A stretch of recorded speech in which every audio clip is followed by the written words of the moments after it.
ನೀವು ನೋಡ್ತಾ ಇದ್ದೀರಾ ಬೀದರ್ ವೀರ ನ್ಯೂಸ್ ಕನ್ನಡ ಚಾನೆಲ್.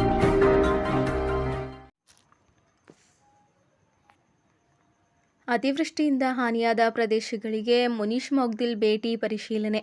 ಬೀದರ್ ಪ್ರಕೃತಿ ವಿಕೋಪ ನಿರ್ವಹಣಾ ಪ್ರಧಾನ ಕಾರ್ಯದರ್ಶಿ ಮುನೀಶ್ ಮೊಗ್ದಿಲ್ ಅವರು ರವಿವಾರ ಬೀದರ್ ಜಿಲ್ಲೆಯ ಕಮಠಾಣ್, ಬಗ್ದಲ್, ಗೋದಿಹಿಪ್ಪರಗ, ಮುಡ್ಬಿ ಸೇರಿದಂತೆ ಇತರೆ ಗ್ರಾಮಗಳಿಗೆ ಭೇಟಿ ನೀಡಿ ಬೆಳೆ ಹಾನಿ ಪರಿಶೀಲನೆ ನಡೆಸಿದರು.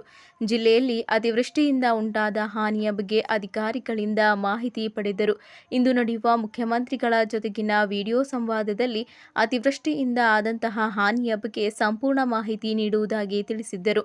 ಈ ಸಂದರ್ಭದಲ್ಲಿ ಜಿಲ್ಲಾಧಿಕಾರಿ ಶಿಲ್ಪಾ ಶರ್ಮಾ, ಪ್ರೊಬೇಷನರಿ ಐಎಎಸ್ ಅಧಿಕಾರಿ ರಮ್ಯಾ, ತೋಟಗಾರಿಕೆ ಇಲಾಖೆ ಜಂಟಿ ನಿರ್ದೇಶಕರಾದ ದೇವಿಕಾ, ಸಹಾಯಕ ಆಯುಕ್ತರು, ತಹಶೀಲ್ದಾರರು ಸೇರಿದಂತೆ ಇತರೆ ಅಧಿಕಾರಿಗಳು ಉಪಸ್ಥಿತರಿದ್ದರು.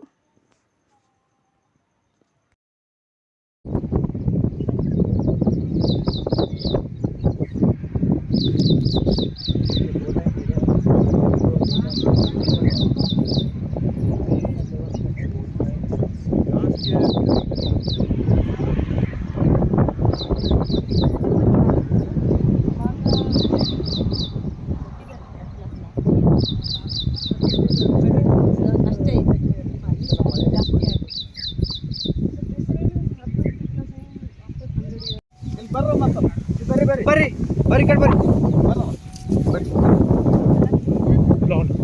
ಬರ್ರಿ ಈ ಕಡೆಯಿಂದ ಕಟ್ಟಿ ಮೇಲಿಂದ ಬರ್ರಿ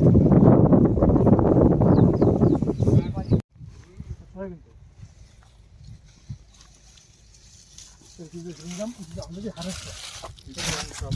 So it is green gum. It is submerged and green color. It is harvested by the farming company. But the quality almost more than 90% is the quality. So it is current.